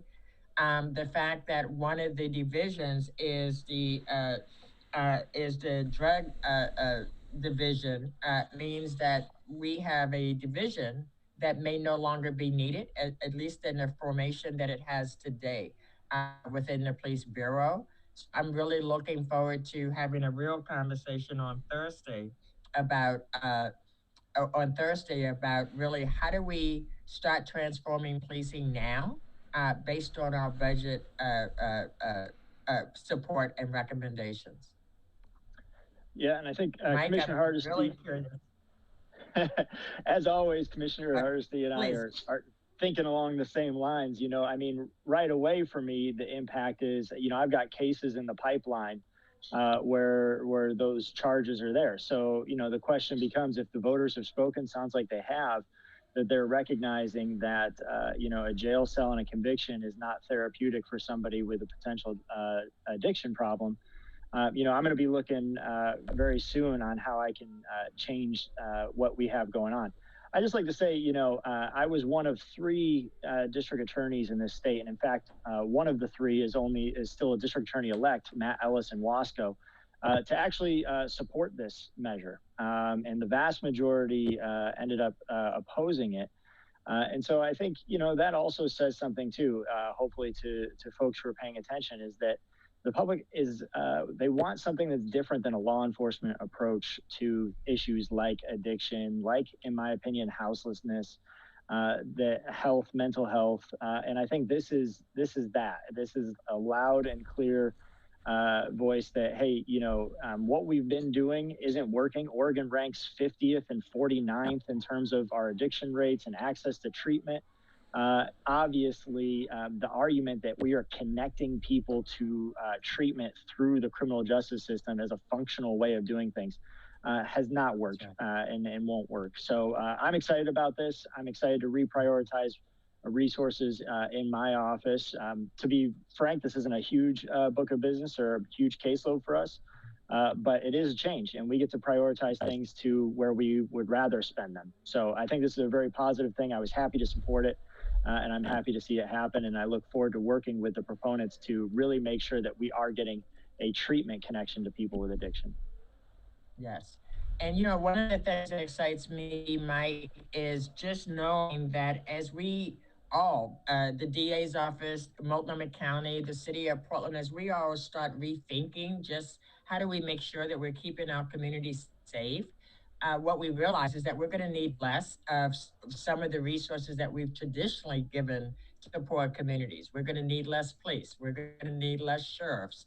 We're going to need less assistant DAs, because if we're not prosecuting people for the crime of being houseless, we're going to have to rethink really where are we prioritizing our limited resources and how do we get the best outcomes for that. And I think both of those votes tonight make it clear that the public knows that we've been squandering public resources in ways that does not make us safer and does not solve crime. And what a great opportunity we have to rebuild a system that is more just and more fair for more people. Let me just say that I think this is continuing the process that we had for the bills that passed in 2017 to look at taking the felony convictions for possession of a controlled substance down to misdemeanor. That was part of the whole effort. This was and make sure that we had treatment as part of how we dealt with those issues. So this is a continued effort, but this is a huge step statewide to really begin to make this change. And I want to thank Mike Schmidt for being one of those DAs to step forward and say, you know, if we really want to be effective, we have to do something different, because we've been trying this other approach of criminalizing things, and that hasn't worked. So let's make it very clear that we need to do something else. So I really, truly appreciate the way that Mike Schmidt and others step forward to make this particular thing, make this particular proposal, this plan, reality. So I'm very pleased with that. I want to jump in with some national results. Hickenlooper has won Colorado, which we said, but right now Tommy Tuberville has won in Alabama. Lindsey Graham looks like he is winning in South Carolina. Purdue well up in Georgia, the Republican. Warnock mildly up in Georgia. Jody Ernst is winning by 2 points in Iowa. That was one of the longer shot but realistic hopes for a Democratic pickup. Bullock, the Democrat, ahead by 7 in Montana, but very, very early. We don't really know anything there. Similarly, Susan Collins in Maine is up 14, but only with 24% reporting, so that's early. Looks like Mark Kelly is going to win in Arizona. And Tom Tillis, though, right now is ahead, and with 94% of precincts reporting, is ahead by 2 points. So right now, the U.S. Senate not looking clearly to be going to Democrats. It's going to be going right down to the wire. Wanted to give that. Candace, do you want to get to other results? You want to keep talking to these wonderful people? Well, I want to bring Travis in. Hi, Travis. Hey, everybody. Good to see you. Hey, Travis. What do you got on your buttons there? You know, I got on my Black Lives Matter button, and then I got registered nurse, registered voter, and then I got my AFT for Biden shirt on. Yes, representing. Way to go, Travis. Trying to represent. How are you feeling? How are you feeling about all the election results coming in? You know, I'm loving that our ballot measure passed overwhelmingly in Portland. Yay. I'm loving that the statewide ballot measures are all passing. I'm loving what I'm seeing from Oregonians by and large. That said, the national results still have me on edge. I mean, Florida's gone from the Biden column. North Carolina is shaky. Georgia, there's still a lot left to be counted, but it's not what I thought. I was super up on Texas. That's looking shaky. Arizona's looking good. So, I mean, it's looking like Biden might pull this off, but it's going to be close. It's not going to be a landslide. It hurts that it's so close. Can I just say that? Can I just be transparent that I'm like, really? After 4 years and it's still this close? Like, not to bring too much of my bias into the conversation, but that it's painful to watch, to be honest. So. Well, you know what's crazy is we knew that people of color, young people, got out that early vote. And what's disappointing to me is that the Trump supporters saw that and they matched it or exceeded it in some areas with their level of turnout. So Trump is the most popular he's the most popular president with Republicans in modern history. So he's a formidable force for sure, much more than I thought he would be. Well, I know that Commissioner Hardesty has many things she's got to do tonight. Any final word from you, Commissioner? Thanks for spending the time. Congratulations on this measure, historic measure, winning by a huge margin at this point. Any final word from you? I just want to say that I am so grateful to Portlanders and a fabulous steering committee that we had so that we were just really clear with the public, this is what we want to do, and the public has overwhelmingly supported that. So I just have to find out if Eddie Morales is the latest mayor in the city of Gresham. Eddie, did you pull it out? Do we know?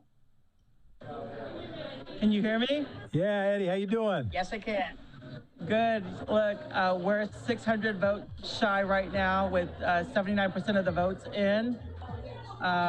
You know, and some of our precincts where we did some really heavy last minute turnout are still out.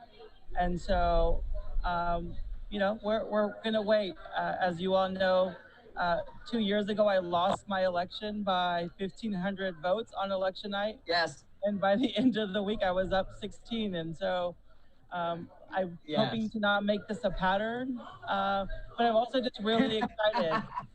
I'm really excited that, you know, I ran with a progressive slate, and two of my other slate members have won already, which means we still have 4 votes of a 7-person council. And so I'm really, really celebrating victory for the city of Gresham. Yeah. Well, we've got somebody else who just joined us. Oh, go ahead, Commissioner, go ahead. Yes. Oh, I'm so sorry. I was just going to say I am so proud of the work that you do in Gresham, Eddie, and so proud to call you a friend and an awesome political leader. I have every confidence you will pull this out tonight. But what you've done in 2 years in Gresham is just absolutely phenomenal. So my hat's off to you. I'm headed to the next spot. Love you all. Thank you very much. Let's just keep putting positive energy out there. Positive energy. We're going to do this. And for people who are watching, we're going to keep this rolling. Some people need to bounce off. Some people will bounce in. We'll say goodbye where we can, and we will say hello where we can. Want to bring in Adrienne Brown, who was just elected as a new judge. Adrienne Brown, welcome and congratulations. Thank you. Thank you so much. I appreciate making time and space for me in this down ballot race. So what do we have to not talk about? You just won. I know what it's like to talk to a regular politician. You're now a judge. What are we allowed to still talk about? What am I not allowed to ask? Or since you're not a judge yet, can we still talk about anything? Give us some ground rules. Yes. Well, we can talk about anything. Whether or not I can comment on it is another question. But yes, we can certainly talk about everything. You know, judges are here to be advocates for the entire system, for improving access to justice, for improving accessibility for all individuals who need to use the judiciary and the court system. And this is a defining moment of our time to rebuild trust in our judiciary and rebuild trust in those in the government, period. And I think with people like Joanne Hardesty and Mike Schmidt and Eddie Morales and many, many others, we are doing just that. It's all about helping to see the community and for the community to see us. And that means getting out into the community. And so I'm so happy for this opportunity to continue my public service in a way that will be helpful to the local community. Thank you so much. Real quick, I know that Senator Frederick, you are bouncing off soon, but final thoughts on everything that you're seeing tonight. Well, I'm very pleased to see some of the bills, some of the things passing in the state, and some of my friends. I have lots of good friends there. Some of them running against each other, so that was made really difficult at times. But I really am pleased to see what we've managed to do in the state. I hope that we'll show the rest of the nation how this is supposed to work, both at the city level and at the state level. So thank you again, and I'm going to have to head off to another place as well. Take care, everybody. Thanks, Lou. Thank you. I think that we have a couple people we ought to bring in, and we can bring them in simultaneously because they might have questions for one another. These questions don't have to just come from us. We've got Mary Nolan, who's a candidate for Metro, haven't gotten the results in her race. At least we don't know what they are, but I bet she might know, and she might be ahead of us. We also have the new, well, she is currently the Attorney General and the Attorney General-elect, Ellen Rosenblum. Attorney General, welcome. Thank you. Hi, Jeff. How you doing? I am well. Thank you so much for being here. Oh, it's great to be with you. Thanks for inviting me. It's a pretty exciting night.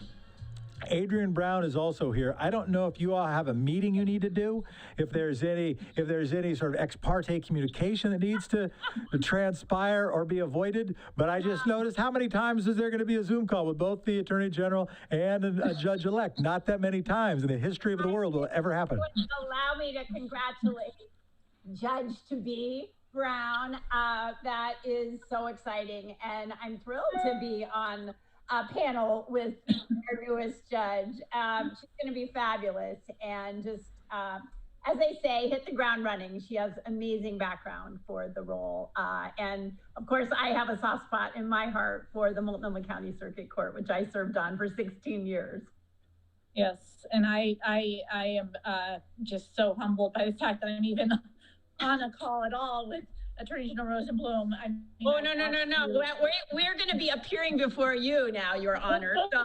Yeah, at this point, you just, say something disrespectful. Yes, no, but I still remember when Attorney General Rosenblum approached me when we were at the Pixie Project fundraiser. There's an annual fundraiser from the Pixie Project. And I can still remember when you approached me and you said, hey, I'm thinking about running for Attorney General. And my mind was just like, how is this woman has done so many amazing things and this is still in her bag. It was really, I just women like you that are just consistently putting themselves out there and serving our public time and time again. You could have stopped long ago and you didn't. And I think that's so important for the women to see today, for our children.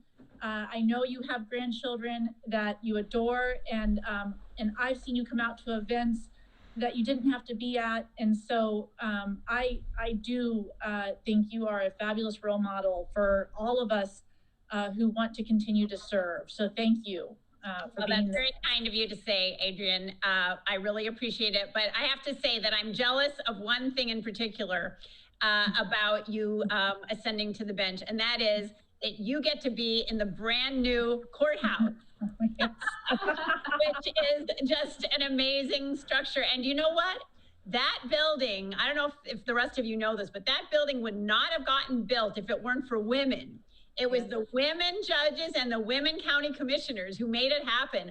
I was on that court for 16 years and none of the men can get it done.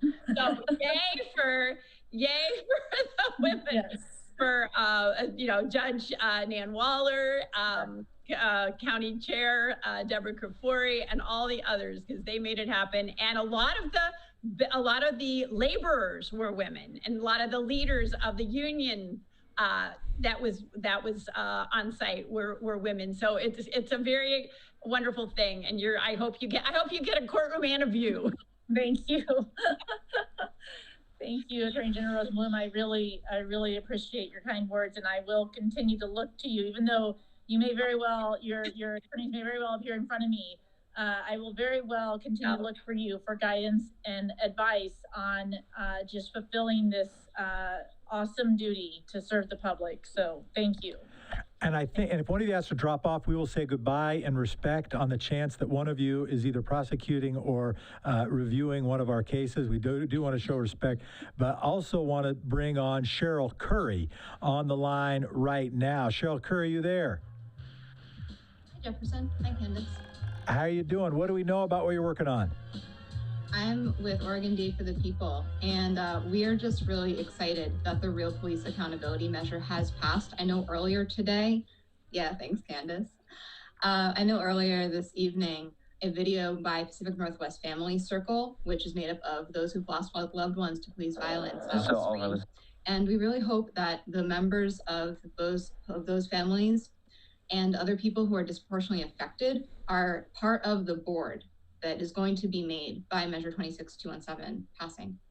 I also wanted to echo that what Commissioner Hardesty said, that there needs to be less resources and less money going directly into criminal legal systems and more into community results. Like the commissioner pointed out, a lot of this is exemplified in the Oregon DA for the People platform, which you can find on our website. And we delivered it to District Attorney Mike Schmidt since we've been organizing since before he was elected. Thank you so much for having me. Well, thank you so much. Any question you want to ask for any of the folks? Otherwise, we're about to get to Mary Nolan. No, we should talk to Mary Nolan, and thank you. Honored to be here. Let's do it. Let me ask, Judge-elect and Attorney General-elect, it sounds like two people, but it's the same person. Do you need to bounce? Are you in a hurry, or can we bring on Mary Nolan? Go ahead and bring on Mary Nolan. I'm okay for a little while. I'd love to say hi and congratulations to Mary. And Mary Nolan, it sounds like congratulations may be in order. Why don't you share the news? Hi, Jefferson and Ellen, thank you. Good to see you all here, all of you who are doing such great work. It looks like the voters in District 5 for Metro have decided that I'll be their next counselor, succeeding Sam Chase, who has done a wonderful job, particularly focusing on homeless issues and affordable housing issues, which I expect to continue to focus on and make sure we're delivering good results on. So I feel good about all the organizations, particularly organizations led by and of communities of color and labor who supported me. I'm looking forward to working with them on really making Metro responsive. And I'm hoping for a shiny new POTUS before the counting is done. Well, I'm wondering if anybody has a question. I know, Travis, you're with us. Eddie might still be with us. Candace, you're, of course, with us. I also see Dan Garrett with us. Anybody have a question for any of these amazing people that we have on the Zoom with us right now? You are listening to Election Night 2020. We're giving results intermittently with having some marvelous people drop in and do the kind of thing we might have been able to do in person in a normal year, and now we're doing it sort of like this. Anybody have a question? Want to raise their hand and ask a question to these fine leaders? Travis, you're coming in with a question? Yeah, I got a question for Judge Brown. Oh, I think we just lost Judge Brown. Uh-oh. But I bet you that question will be able to be answered by our new Attorney General, because she's also our current Attorney General. Well, Ellen knows I love her. Also a former judge, so maybe I can answer it. So there you go. She's an Adrian Brown spokesperson. Well, you know, as a Black American living in Portland, I'm wanting to know to Judge Brown how the Portland Police Accountability ballot measure will impact the work that she does on the bench. Wow. Or if it will. I mean, I know there's a lot left to be worked out, but I was hoping to get that response from her. That's a really good question. She saw the question coming. That's what she got out of here. She didn't want to mess with that. What I can tell you is that she will be fair and impartial to all who appear before her. But she comes with such an amazing, I think, depth of understanding of civil rights issues and of, you know, the work that she's done in the United States Attorney's Office. She actually set up civil rights liaisons, I think, throughout the country, not just in Oregon. So she is just, you know, coming with that type of background and context that I'm, you know, obviously she will have to, you know, hear every case on its own, because that's what judges do. They don't create policy. They're not advocates any longer, even though she's been an advocate in her role. But that's what happens when you flip over to becoming a judge. I got to do that, and then I got to flip back to being an advocate. And it's really kind of been a wonderful thing in my career to be able to, you know, to see not only both sides, but to be kind of the neutral arbiter as well. So I think she's going to do a fantastic job. She's going to be extremely thoughtful and fair, and she's super smart. So I think you're going to be pleased, but I don't know how she would have answered that question. I can't answer it for her, obviously. That's fair. Thank you, Ellen. It's great to see you, Travis. Good to see you too. We've got a bunch Congratulations. Thank you. Okay, so Jeff, I think I probably will sign off. Thank you so much. Did you have any other questions for me? We will, but why don't we do an interview in the next weeks and talk about that stuff. But thank you so much for being with us, Attorney General. Okay. Congratulations. Yeah, I'll ask this. Have you already prepared your candidacy for governor in 2 years? You know what? I think I'm going to have my work cut out for me, depending on what happens tonight. That's a good and the way answer. you look at it. That's a good answer. Thank you for the question. All right. Take care. Bye-bye. All right, so let's introduce, we've got Ricky Reese here from HD50. We've got Alyssa Kenny Geyer from HD46. Welcome. We also have Sahar Moranovic. If I said that correctly, please correct me, Sahar. I want to bring you on because Preschool for All passed. So first, let me hear from you. What are you feeling? Hello, everyone. Oh, I am so excited, y'all. I've just been preschool right now, so it has already been called by the Oregonian. Preschool for All has passed. I am stoked. So it's Sahar Maranovich. I'm the campaign co-chair and was one of the chief petitioners on the Universal Preschool Now Coalition. And this measure just shows, people power truly in action. Like, we're dealing with a pandemic. We are having an important civil rights uprising. We had the fires for a while. In a matter of 4.5 weeks, we got to get over 33,000 signatures. We had over 500 volunteers. We had over 200 coalition partners. Like, everybody was involved: parents, caregivers, preschool workers, small businesses, elected officials, everyone and their mother. And it really shows what a great measure it is, looking at both providing living wages for our preschool teachers that tend to be women and women of color, and also making sure that we have universal preschool for every 3- and 4-year-old. We also don't have any expulsions or suspensions, which is huge and an important part of racial equity in our education system. So I am over the moon about that. No idea what's happening with most other things tonight. I've just been focused on that and on events for that. So I'm feeling very good about that. I have my snacks here. Woo, yeah. Yay. I'm so proud of the campaign you all ran, not only in just its content, but also its fun. Like, you all just had a fun campaign and you were positive, and it was something that brought me joy seeing you all go out there, especially that 33,000 signatures during a pandemic. Incredibly impressive. So congrats on that. Absolutely. Thank you. And honestly, it's true. We really did feel really passionately about it and had a lot of fun. Like, the spark of the campaign just like ignited community's enthusiasm and getting involved. What all could we do together in order to address inequities, in order to really address and bring about systemic change by really redistributing some wealth and really having the community in mind. So I'm stoked. Awesome. Thank you so much, Sahar. So let's see, let me bring in Ricky and Alyssa. Hello. Welcome. Hello. Hi. I don't know what is the update on your race, Ricky? I think it's looking good. There's still more votes to be counted, but we reached our win number, we surpassed it, and mathematically, there's no way the Republican candidate will catch up. So we have to wait until it's certified and to make it official. But I apologize, my niece is next to me. Yeah, but we're feeling good. So don't apologize. What is your niece's name? Hi. Her name Welcome to the show. Say hi. Oh, now you're being shy. Now that I saw you. Yeah, that's how it is. Yep. Hi, Rep. Alyssa Kenny Geyer. How are you tonight?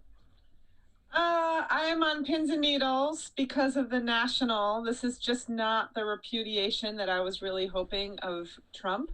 So that's very depressing to me. I knew that we may not have anything definitive for a while, and I know to be patient. And of course, I still hope we're going to pull this off. But, even though I tried not to let my hopes get up, I actually... Your hopes got up, so did mine. Yeah, I did. I can't help it. I just thought, oh man, I really hope this is just a blowout. And it's not. And I just am stumped with how we can go through this COVID and just the outrageous things that Trump has done, destroyed all of our international treaties, treated everyone horribly, fire all the inspector generals, be impeached. and still end up here. So anyway, you've probably gone over some of that earlier tonight. No, I'm glad you brought it up because we want to have a chance to say hello to local folks and people from our hometown. That was the idea, was for us to hang out together. But I know that so many eyes are on the fact we haven't given this update. That right now Trump is up in Wisconsin, Pennsylvania, Michigan, Georgia, Ohio, North Carolina, and Florida. Biden up in Minnesota and Arizona. Nevada just started getting called. Now there's still a lot of votes to count. Michigan, Pennsylvania, and Wisconsin, but Ohio looking bad for Biden. Looks like Ohio and North Carolina and Florida and Georgia all going Trump. That means in order to win, Biden's going to have to do really well in those states that Hillary Clinton lost, Wisconsin, Pennsylvania, and Michigan, and it's not looking as good as people expected. So yeah, that's going to be a real. I mean, we got Stop Trump painted on the outside of our house, and if we're going to have to keep that up for another 3.5 years, the neighbors are going to be a little bit disappointed. Yeah. I mean, I just can't, I'm having a hard time even going with the thought that we might have to live with this for 4 years. And even if Biden squeaks by, which I still think he will, it's just really depressing about where most of our country, how people can pull a lever or fill in a little dot by Trump's name is just so astounding. So I can't help but say that because that's a really overriding thought. But the other overriding thought is how Oregon is, for the most part, really pulling through again. And when I was so depressed in 2016 about the Trump results, I took comfort in having a phenomenal response. I think that's the year that in the House we went from 35 to 38. 31 is a majority, 36 is a super majority, which is what we need for tax measures. And we got to, I think it was that year that we got to 38, unless it was 2018, but we also added a number of people of color to our PAC, and that's been growing steadily, and it's growing a lot with Ricky and others who are being elected this time around. So, I'm really happy in general. I want to just say a couple things about the legislature. It looks like down one. I want to get that thought, but I got to do one thing before it hits the end of this minute. You're listening to KXRY Portland, XRAY.fm, KQAC HD3 Portland, 91.1, 107.1 FM, streaming online everywhere at XRAY.fm. Thank you for that. Forgive me. Go back, Representative. Give us whatever we know on the state legislative races before we land this plane. Yeah, so we've had 38. That is more than enough to pass tax measures. If everyone's with us, we need 36. Looks like we've gone from 38 to 37 this time around. So it looks like we lost 2 seats on the coast with 2 incumbents that left, and the coast has become increasingly Republican. So we lost Kathy McEwen's seat, where we had a really fantastic candidate, Cal Mukumoto, would have been one of our first Asian Pacific Island folks. He's really worked a lot with the tribes. He's on the Parks Foundation, State Parks Board. Really phenomenal guy, and he looks like he's significantly down. And the other one that is closer but is down is Debbie Booth-Schmidt, who's running out in Astoria to take Tiffany Mitchell's place. So those are really hard. We knew they were hard. They're hard even for incumbents. I see some funny little shiny thing here. I don't know what's going on there, but anyway, they're hard for incumbents, and it's even harder if you don't have an incumbent in that seat. So it looks like we're losing the 2 seats on the coast, but it also looks like we're picking up the 1 seat in Central Oregon and Bend. Jason Kropf looks like he is handily beating Sherry Helt, who is the moderate Republican, who really ran as kind of, she really touted her moderate and independent because Bend has become increasingly Democrat. So that leaves us with 37.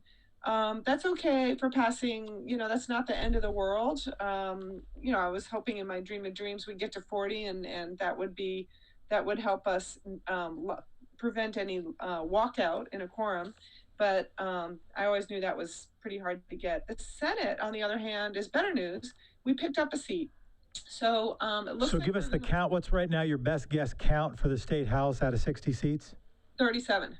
37, down from 38, down from 38 to 37, but still one over the barrier for a supermajority to pass revenue. Thank you. I think we're doing okay. And then I think in the Senate, it looks like we're going from 18 to 19, a net gain of 1, which is really great because we do have one Democrat, Betsy Johnson, Senator Betsy Johnson, who does not always, she is our most moderate or conservative Democrat, and often votes more with business interests and is less likely to support tax measures. She did support the corporate tax for the Student Success Act, but she's with plus one seats, with plus one seats, what you're saying is now her vote won't be as decisive. Exactly. Yeah. So that gives a little bit more of a buffer there. So looks like Melissa Cribbins, who was running to replace Arnie Roblin, again on the coast, is losing. Again, none of this is definitive yet, and she's only down by 1 point. So I'm not sure about that. But it looks like Deb Patterson is winning for her seat in Salem. That seat was filled on an appointment by a woman named Denise Bowles coming from the House. But that it was appointed because Jackie Winters died in the middle of her term. So this is not really an incumbent because she was elected for half of that Senate district as a House member, but she had never run as a senator before. And so it's a little easier to knock out someone who is not totally an incumbent. So Deb, well, I want to say hi. They're about to cut us off in about 1 minute. I want to say hello to Mia Pawar, who's been waiting so very patiently, and I don't think we've ever brought them on. I mean, do you have any reflection on the election before we wrap? I want to say congratulations again to Ricky Ruiz. Thank you to Cheryl Curry. Thank you to Julia and Nate and Siegfried and Chase who helped make this possible. To Emily Gilliland, so many other people that I'm missing. But Mia, if you are with us, do you have any final election reflection before I ask the same question of our host, Candace Avalos?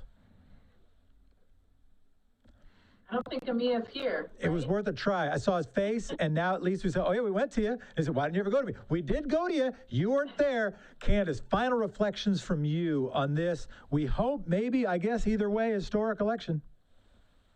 No matter what happens tonight, I feel proud to live in a state that has been pushing forward progressive measures and passed so many of them, despite what's going on in D.C., we continue to put in the work here in Oregon. People continue to step up. I'm so proud that we put a Democrat up for every single seat. So we're competitive, and I really am feeling hopeful for our future. And I think that definitely if the national election goes south, we're going to need to look inward and make sure that we protect what we care about so deeply in Oregon. So thank you to everybody that has been here and that is sharing your vision for Oregon. Thank you, Jefferson Smith. It has been so much fun co-hosting with you and, reacting to everything in real time. It was kind of a lot coming in, but I think right now I'm feeling at peace with the fact that we're surrounded by so many amazing community members.